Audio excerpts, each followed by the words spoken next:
আচ্ছা, ব্যাংকেরও কি বিদেশি অ্যাকাউন্ট থাকে?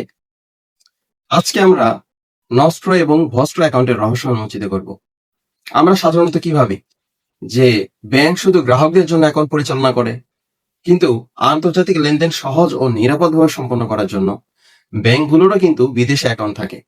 এই যে বিশেষ ধরনের অ্যাকাউন্ট, এই অ্যাকাউন্টের নামই হচ্ছে নস্ট্র অ্যাকাউন্ট এবং ভস্ট্র অ্যাকাউন্ট। তাহলে নস্ট্র অ্যাকাউন্ট কি? নস্ট্র একটা ল্যাটিন শব্দ যার অর্থ হচ্ছে আমাদের।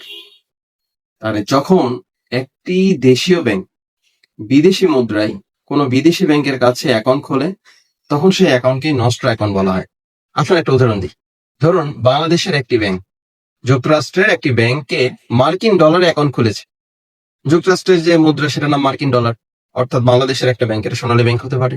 সে যুক্তরাষ্ট্রের একটা ব্যাংকে কি করলো, একটা অ্যাকাউন্ট খুললো মার্কিন ডলারে। তাহলে বাংলাদেশের ব্যাংকের দৃষ্টিকোণ থেকে এটি একটি নস্ট্র অ্যাকাউন্ট। তাহলে ভস্ট্র অ্যাকাউন্ট কি? ভস্ট্র একটা ল্যাটিন শব্দ, এটার অর্থ হচ্ছে আপনাদের। যখন কোনো বিদেশি ব্যাংক একটি দেশীয় ব্যাংকের কাছে অ্যাকাউন্ট পরিচালনা করে, তখন দেশীয় ব্যাংকের দৃষ্টিকোণ থেকে সেটি ভস্ট্র অ্যাকাউন্ট। একটা উদাহরণ দিই। ধরেন ওই যুক্তরাষ্ট্রের একটা ব্যাংক বাংলাদেশ ব্যাংকের কাছে একটা অ্যাকাউন্ট পরিচালনা করে, তাহলে বাংলাদেশ ব্যাংকের জন্য সেটি হবে ভস্ট্র অ্যাকাউন্ট। সহজে মনে রাখার কৌশল হচ্ছে, নস্ট্র মানে হচ্ছে hour money is your bank, অর্থাৎ আমাদের অর্থ আপনাদের ব্যাংকে। আর ভস্ট্র মানে হচ্ছে your money in our bank, অর্থাৎ আপনাদের অর্থ আমাদের ব্যাংকে। ইন্টারেস্টিং না? নস্ট্র এবং ভস্ট্র অ্যাকাউন্টের কিন্তু বেশ কিছু গুরুত্ব আছে। গুরুত্বগুলো কি কি?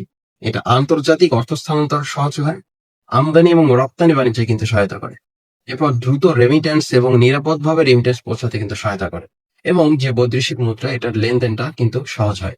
তাহলে কিন্তু আমাদের অর্থনৈতিক ব্যবস্থায় নস্ট্র এবং ভস্ট্র অ্যাকাউন্টের গুরুত্ব অপরিসীম। নষ্ট এবং ভ্রষ্ট অ্যাকাউন্ট সম্পর্কে যদি আর কোনো মেসেজ থাকে আপনাদের, আর যদি কোনো থাকে আমাকে কমেন্ট করবেন অথবা পেজে মেসেজ করবেন।